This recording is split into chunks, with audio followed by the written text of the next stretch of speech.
Okay, so we're at video 5 now, and we're really getting into the exercises now. So if you haven't watched any of the previous videos, you may want to, because they're going to tee up really with an intro and a load of different principles that are really going to help with some background knowledge to aid you from here on. So how to move the arms without moving the arms.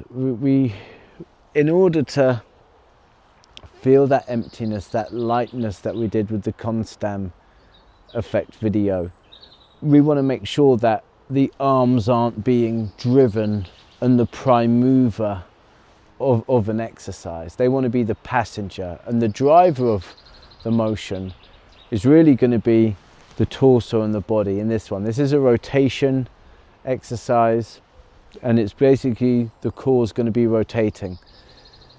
The same principles apply: tongue on the roof of the palate, abdominal breathing through the nose.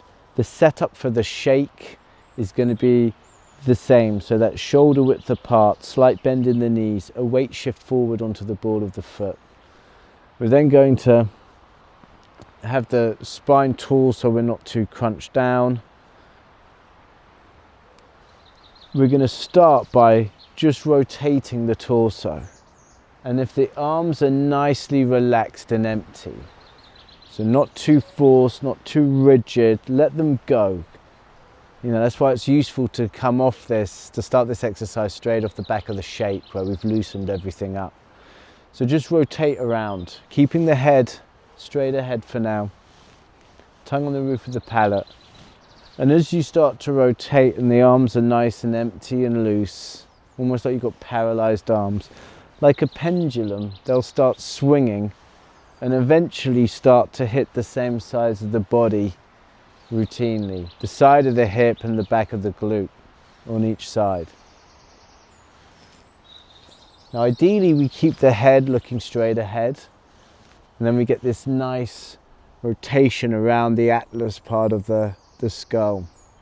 However, if the neck clicks and pops a bit, or you have any neck ache, or it seems to be a bit uncomfortable or unnerving for you, then feel free to turn the head slightly with the torso. But if possible, keep it straight ahead if it suits. Again, we're trying to dump tension out the body, so if we're doing things where there's a lot of tension or pain, it's going to defeat the object. The same potentially with foot stance. You know, if having your feet too close, too straight ahead hurts the knees as they're kind of twisting around here, then feel free to open them up a bit more.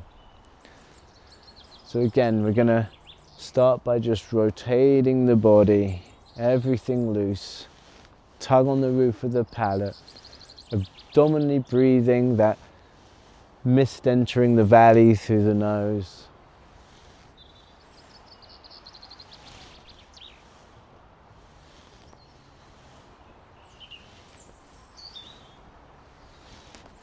And the feeling of opening up the channels around the spine, the feeling after a while that this does on the nervous system, and to employ the parasympathetic part of it, the rest and digest, you know, because a little bit of saliva with that tongue placement will start to generate.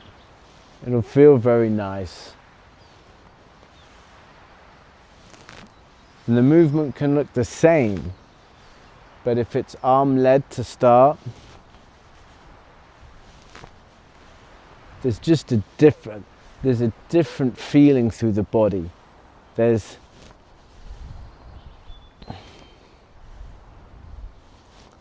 I can feel forearm activation. I can feel more of a braking mechanism as the body's slowing down the arm, because the arm's got a lot of force generated in the motion. It's completely different from when you start it very relaxed. Completely different. It's a completely different energetic feeling going up the spine as well. So this is what this video sequence is about, really getting you to do the basics well from the start.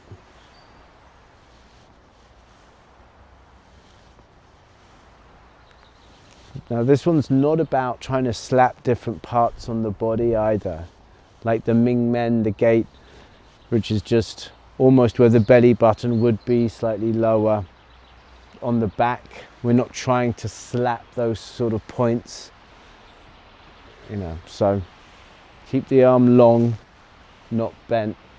Let it hit where it's going to hit.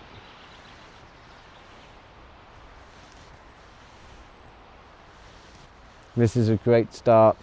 It's a great exercise. But this is the start into the sequence of how to move the arms without moving the arms.